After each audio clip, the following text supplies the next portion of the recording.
नाजरीन आदाब, speed news में आपका इस्तकबाल। खबरों की शुरुआत करते हैं कश्मीर की खबरों के साथ।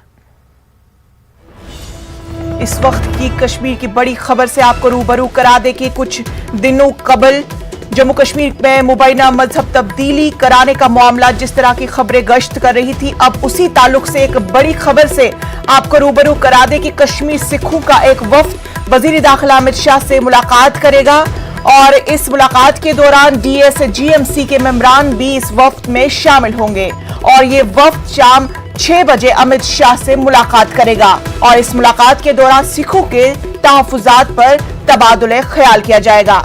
नाजरीन, आपको बता दें कि कुछ दिनों से सिखों के तब्दीले मजहब के ताल्लुक से कई खबरें गश्त कर रही हैं और अब इसी ताल्लुक से एक बड़ी खबर आ रही है कि अब कश्मीर सिखों का एक वफ्द वजीर दाखिला अमित शाह से मुलाकात करेगा और इस वफ्द में DSGMC भी शामिल रहेंगे और ये वफ्द आज शाम 6 बजे अमित शाह से मुलाकात करेगा और इस मुलाकात के दौरान सिखों के तहफ्फुजात के ताल्लुक से तबादुले ख्याल किया जाएगा।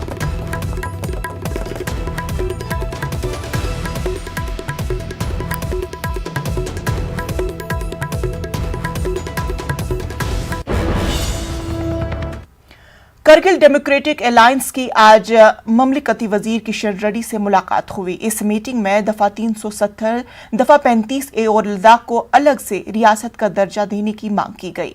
लोगों ने लद्दाख को अलग से रियासत का दर्जा देने की मांग की है। उनका कहना था कि अगर जम्मू कश्मीर को रियासत का दर्जा दिया जाता है तो लद्दाख को भी दिया जाए।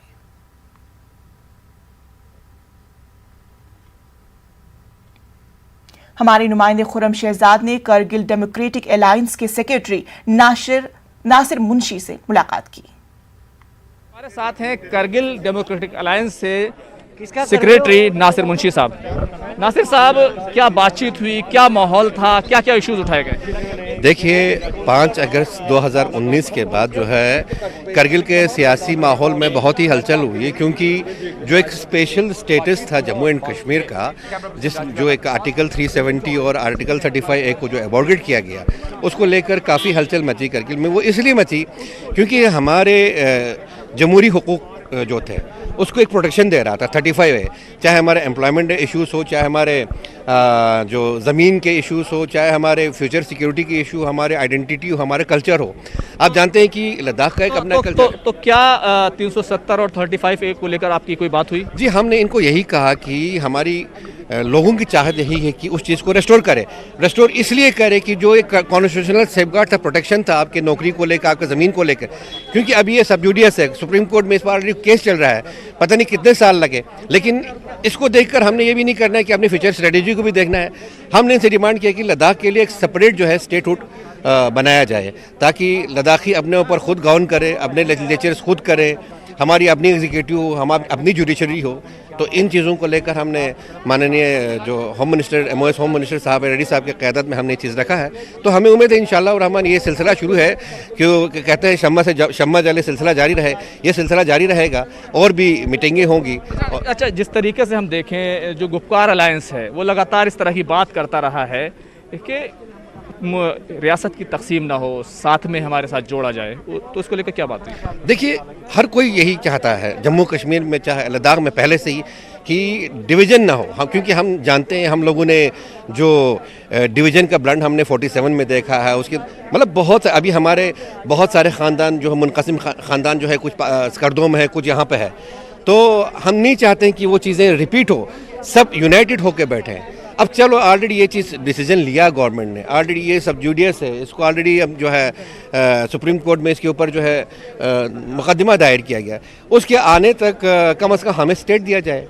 तो स्टेटहुड आपको चाहिए, क्या कोई एश्योरेंस मिला, कोई यकीन दहानी मिली है? जी, बहुत ही अच्छे माहौल में बात हुई। हमने अपने सारे ग्रेवेंसेस जो भी इश्यूज़ थे हमने सारे उनके सामने रख दिए। उन्होंने एक बहुत ही खुले दिल से जो है उन तमाम इश्यूज़ को सुनने के बाद उन्होंने ऑलरेडी एक कमेटी का तश्कील दिया है, जिसमें लेह से और करगिल से दोनों जगह से मेंबरान होंगे। तो हर चीज़ पर जो है डिलिब्रेशंस होंगे उन चीज़ों पर। तो इंशाअल्लाह मुझे यकीन है आने वाले दिनों में एक बहुत ही ब्राइट उसमें जो मतलब उसके साथ जो है कोई ना कोई फैसला ज़रूर आ जाएगा इसमें। एक आखिरी सवाल, क्या लेह और के लोग जो हैं क्या वो लोग भी आप लोग के इस पूरे मामले को लेकर साथ है, कोई वो लोग भी मौजूद थे मीटिंग में? देखिए, लेह का तो नहीं था, इस बार खुसूसन करगिल डेमोक्रेटिक अलायंस को इन्होंने बुलाया था। तो यकीनन मुद्दे एक है, चाहे लेह के हो चाहे करगिल के हो। देखिए, नौकरी ले वाले को भी चाहिए, करगिल वाले को भी चाहिए, ज़मीन ले वाले को भी चाहिए, करगिल वाले को भी चाहिए, मुस्तकबिल का जो एश्योरेंस है, गारंटी है, वो ले वालों को भी चाहिए, करगिल वालों को चाहिए। यानी कि जो दर्द है दोनों का एक है। यकीनन दोनों एक प्लेटफॉर्म पे आके एक हो जाएगा, मुझे यकीन, मैं बिल्कुल पॉजिटिव हूँ इस चीज़ में। शुक्रिया, थैंक यू। तो ये थे नासिर मुंशी साहब जो बता रहे थे किस तरह से बातचीत हुई है और उम्मीद कर रहे थे कि एक बेहतर लेह के लिए, लद्दाख के लिए एक बेहतर मुस्तकबिल निकलेगा। कैमरामैन गौरव गिरी के साथ खुर्रम शहजाद, न्यूज़ 18 दिल्ली। हमारे नुमाइंदे खुर्रम शहजाद ने Ladakh democratic alliance secretary Mohammad Hanifa से बात की, आइए सुनते हैं। साथ हैं मोहम्मद हनीफा, लद्दाख डेमोक्रेटिक अलायंस के जॉइंट सेक्रेटरी भी हैं।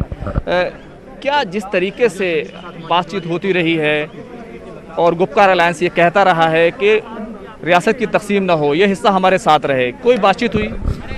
देखिए, जहाँ तक करगिल की बात है, करगिल हमेशा जो है स्टेट का जो बाइफर्केशन हुआ है, स्टेट का जो डिवीजन हुआ है, हमेशा से इसके ख़िलाफ़ रहा है। हम हमेशा जो है यूटी के ख़िलाफ़ रहा है, बल्कि लद्दाख में कुछ सेक्शन जो है ले से है, वहाँ से यूटी की आवाज़ उठती थी। मगर करगिल जो है, करगिल ने हमेशा जो है यूटी के ख़िलाफ़ करते आ रहे हैं। तो आज भी हम यूटी के ख़िलाफ़ हैं। हम चाहते हैं कि हमको रियासत जम्मू कश्मीर से के साथ मिलाया जाए, 370-35 ओ को फिर रिस्टोर किया जाए, क्योंकि 370 और 35 में वो सारी चीज़ें, वो सारे प्रोटेक्शन जो हमें थी, वो हमें किसी और चीज़ में हमें नहीं मिल सकती है। लेकिन ये जो कहा जा रहा है कि बहुत सारे लोग ये चाहते हैं कि वहाँ पर मुकम्मल रियासत का दर्जा लद्दाख को मिले। बिल्कुल, हमारा दूसरा एजेंडा, क्योंकि ये सब जुडिस है, ये सारी चीज़ें सब जुडिस है।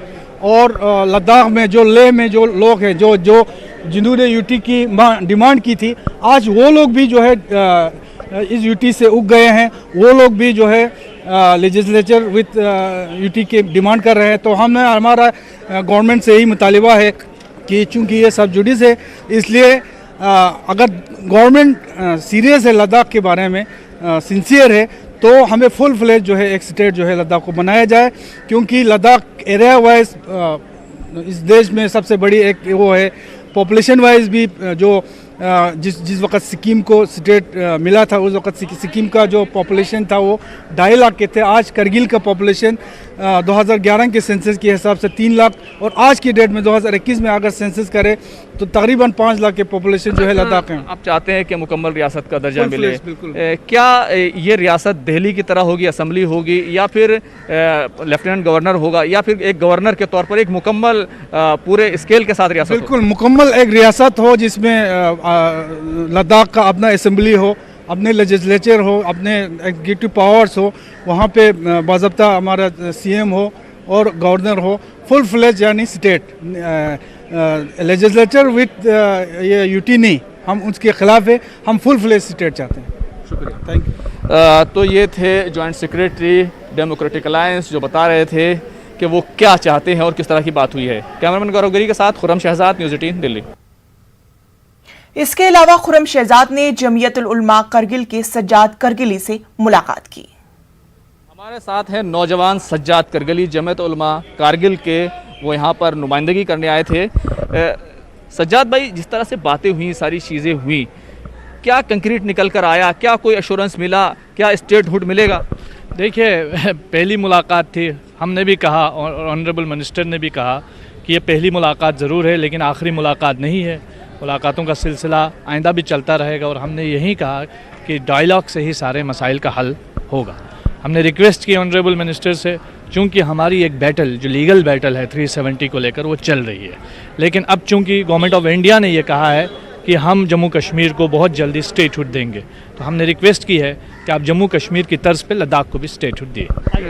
क्या ये जो स्टेट होगा ये यूटी होगा जिस तरह से दिल्ली है, या स्टेटहुड की हमने बात की है, ताकि पीपल्स रिप्रेजेंटेशन हो, पीपल्स पार्टिसिपेशन हो, उसको मजबूत किया जाए। गुपकार अलायंस के साथ आप लोग साथ हैं, जिस तरह से वो बात करते रहे हैं कि उनको साथ में रखा जाए?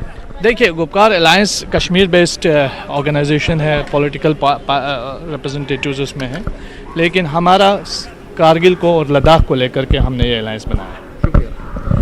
तो ये सज्जाद करकली जो जमात उलमा कारगिल की नुमाइंदगी कर रहे थे, वो बता रहे थे कि वो चाहते हैं कि 370 बहाल हो, 35A बहाल हो, और साथ ही साथ वो लोग ये चाहते हैं कि अगर रियासत जम्मू कश्मीर के साथ वो लोग नहीं जा सकते तो फिर लद्दाख को भी मुकम्मल रियासत का दर्जा दिया जाए। कैमरामैन गौरव गिरी के साथ Khurram Shahzad, news 18 Delhi. Delimitation commission का जम्मू कश्मीर दौरा हो गया है तय। 6 से 9 जुलाई तक डिलिमिटेशन कमीशन के अरकान होंगे जम्मू कश्मीर में।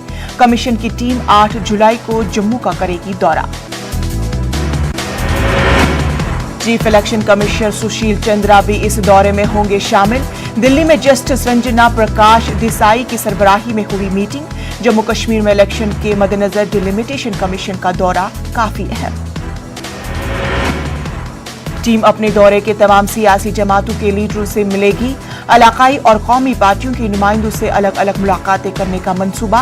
मकामी लोगों और दानिशवरों से भी ये टीम करेगी तबादुले ख्याल। जम्मू कश्मीर कांग्रेस के सदर GA मीर का बयान, कहा जम्मू कश्मीर की सभी सियासी जमातों ने वजीर आजम की ऑल पार्टी मीटिंग में अपनी मौक़िफ़ का किया इजहार।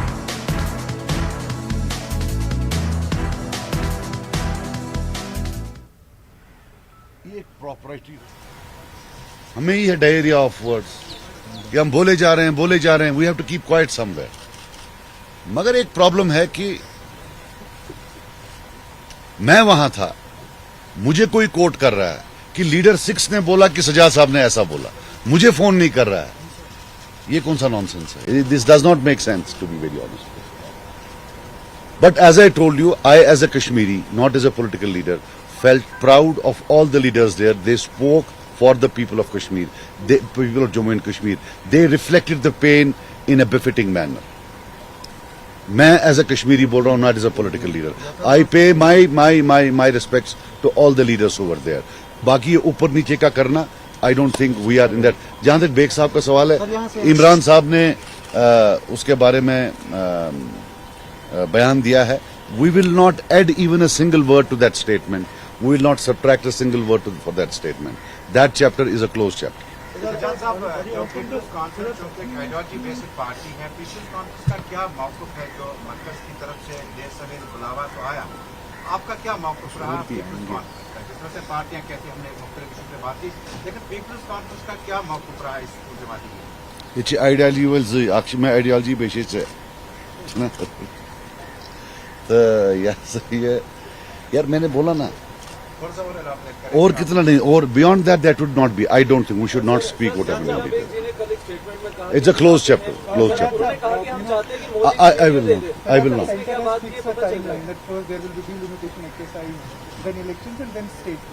The rest of the parties are not agreeing to it. What's your stand as People's Conference leader? Do you expect that center should give the statehood first and then elections? I will tell you one thing. Forget first or second. Left to me, I would say now, abhi, statehood should be delivered. Not as a matter of charity, but as a matter of right. So this, but ये जो आप timeline बोल रहे हैं ना, ये calendar, I can't recall it. Because the Union Home Minister has actually tweeted it. Soon after the meeting he tweeted. I am talking of the meeting. I also saw that tweet. वो उनके ख्यालात हैं. But जब हम meeting में थे, I don't recall any timeline. But are you open to elections before return of state? I would not link elections and statehood. देखो मैं यार एक बात आपको बोलता हूँ. ये जो बाइकआउट लोग कुछ बोल रहे हैं, to be very honest with you, ये नए हैं इसके. हमने बाइकआउट 15-20 साल किया. What if it's a trap to scare away all the good people and get their own people? Look at the other point of view also. लोग हमारे, हम उनसे जाकर वोट मांगेंगे. अब अगर opponents, they create conditions for you not to enter the fray. Think of it for a moment, it might be a trap. That's all I can say. I'm not saying it's a trap under any circumstances. But the leadership has to look at both the sides. Just getting up with a knee jerk कोई ये नहीं. और दूसरा एक और चीज, हम या तो लड़ेंगे तो मैं भी लड़ूंगा. ऐसा कुछ नहीं है कि मैं बाकियों से अहम हूं कि मैं नहीं लड़ूंगा लेकिन ये लोग लड़ेंगे. बिकॉज हम सब देखो ना एक हैं.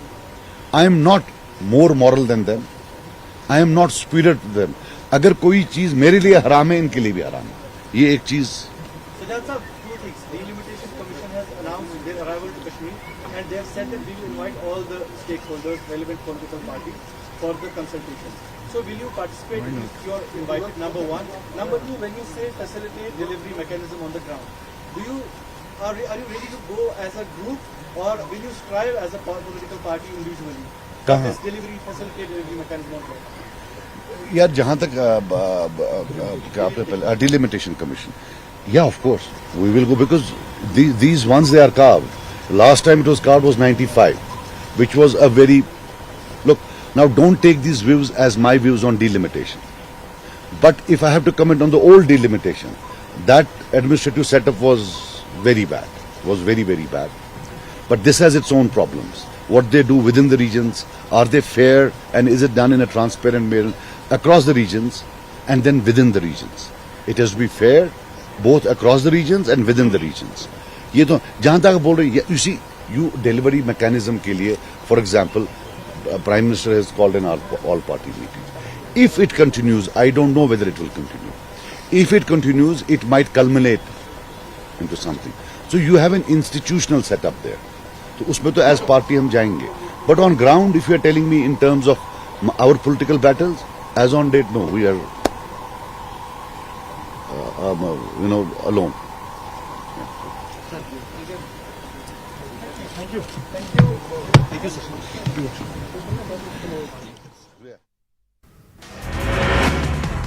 मुश्तबा अफराद की मौजूदगी की इतला पर ऑपरेशन राजौरी सुंदरबनी सेक्टर में एलओसी के करीब गांव का वाकया।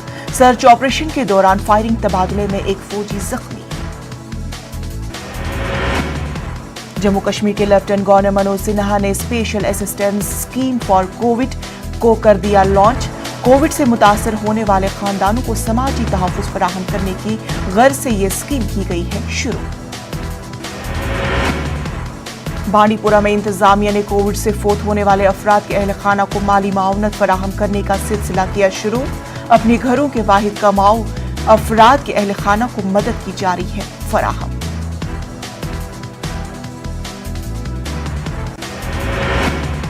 बाजरी और दीगर मटीरियल गैर कानूनी तरीके से रखा गया है। गडोरा इलाके में कायम सरकारी स्कूल में रखा गया है मवाद। स्कूल अहाते में मौजूद कई दरख्तों को काटा गया। पुलिस ने कुछ गिरफ्तारियां लाई अमल में।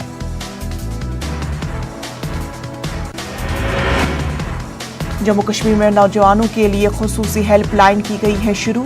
24 घंटे काम करने वाली helpline chief secretary Arvind Kumar ने की लॉन्च।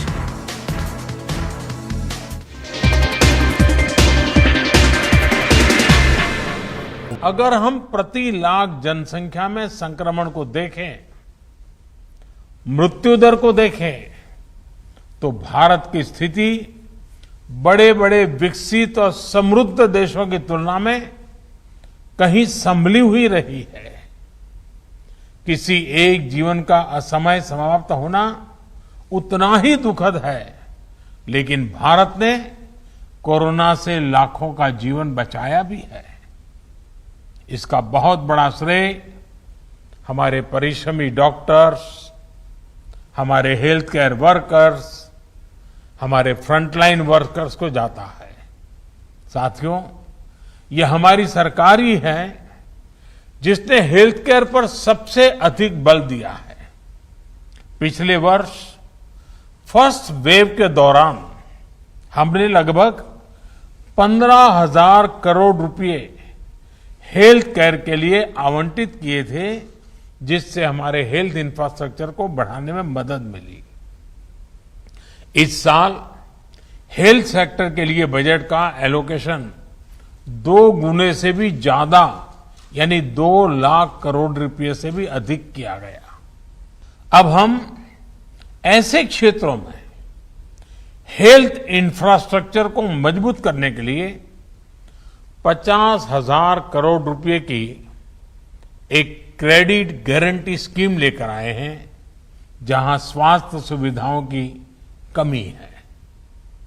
हमने बच्चों के लिए जरूरी हेल्थ इंफ्रास्ट्रक्चर को सशक्त करने के लिए भी 22,000 करोड़ रुपए से ज्यादा आवंटित किए हैं।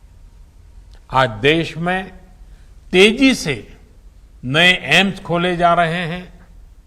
नए मेडिकल कॉलेज बनाए जा रहे हैं, आधुनिक हेल्थ इंफ्रास्ट्रक्चर खड़ा किया जा रहा है। 2014 तक जहां देश में केवल 6 एम्स थे, वहीं इन 7 सालों में 15 नए एम्स का काम शुरू हुआ है। मेडिकल कॉलेज की संख्या भी करीब 1.5 गुना बढ़ी है। इसी का परिणाम है कि इतने कम समय में जहां अंडर ग्रेजुएट सीट्स में 1.5 गुने से ज्यादा की वृद्धि हुई है, वहीं पीजी सीट्स में 80% इजाफा हुआ है। यानी यहां तक पहुंचने के लिए जो संघर्ष आपको करना पड़ा, वो कठिनाइयां हमारे युवाओं को, आपके बच्चों को नहीं उठानी पड़ेगी। दूर सुदूर क्षेत्रों में भी हमारे ज्यादा से ज्यादा युवाओं को डॉक्टर बनने का अवसर मिलेगा। उनकी प्रतिभा को, उनके सपनों को नई उड़ान मिलेगी। मेडिकल सेक्टर में हो रहे इन बदलावों के बीच डॉक्टर्स की सुरक्षा के लिए भी सरकार प्रतिबद्ध है। हमारी सरकार ने डॉक्टर्स के खिलाफ हिंसा को रोकने के लिए पिछले वर्ष ही कानून में कई कड़े प्रावधान किए हैं। इसके साथ ही हम अपने कोविड वॉरियर्स के लिए फ्री इंश्योरेंस कवर स्कीम भी लेकर आए हैं।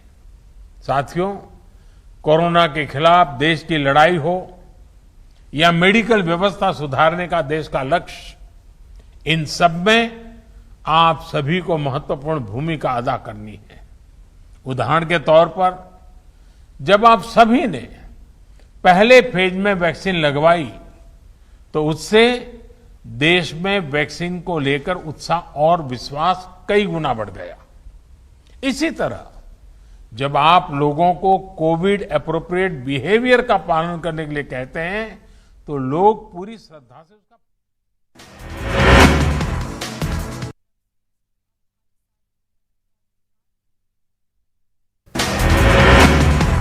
डोनाल्ड रम्सफील्ड 88 साल की उम्र में हुआ इंतकाल।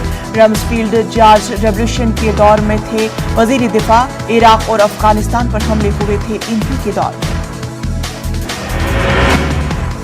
इराक की राजधानी बगदाद में हुए धमाके में 15 से ज्यादा लोग हो गए जख्मी। इराकी फौज ने जानकारी देते हुए कहा कि बाजार में जिस वक्त धमाका हुआ, उस वक्त बड़ी तादाद में थे लोग मौजूद। काबिज यहूदी आबादकारी ने मगरबी किनारे के शहर नाबलूस के बोरियन नामी देहात में फलस्तीनियों की कई हेक्टेयर ज़राई अराजी को लगा दी है आग। काबिज इसराइली क़वानीन के इलाके में मकीनों और सिविल दिफाई टीमों को जाए वक़ू पर जाने पर रोकने से की कोशिश। मुत्तहिद अरब अमारात में इसराइल ने खोला अपना सफारत खाना। इसराइल के नई वजीर खजाना ने किया सफारत खाने का इफ्तिताह। दुबई में कौंसल खाने भी खोलेंगे इसराइली वजीर खारजा।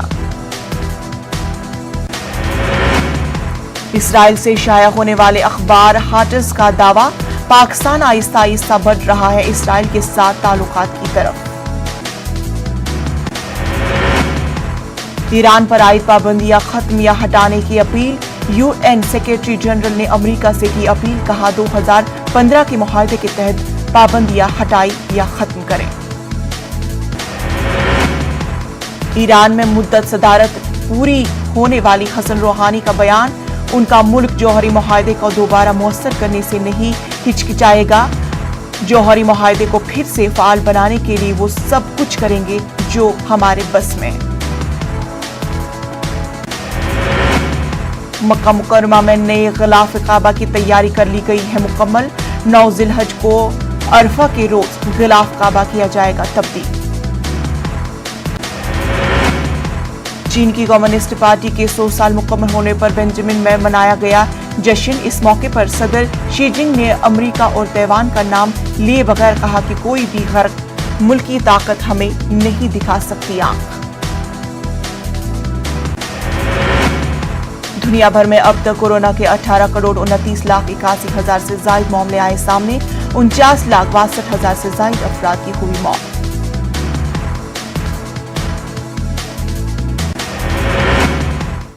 स्पीड न्यूज में फिलहाल इतना ही। आदाब।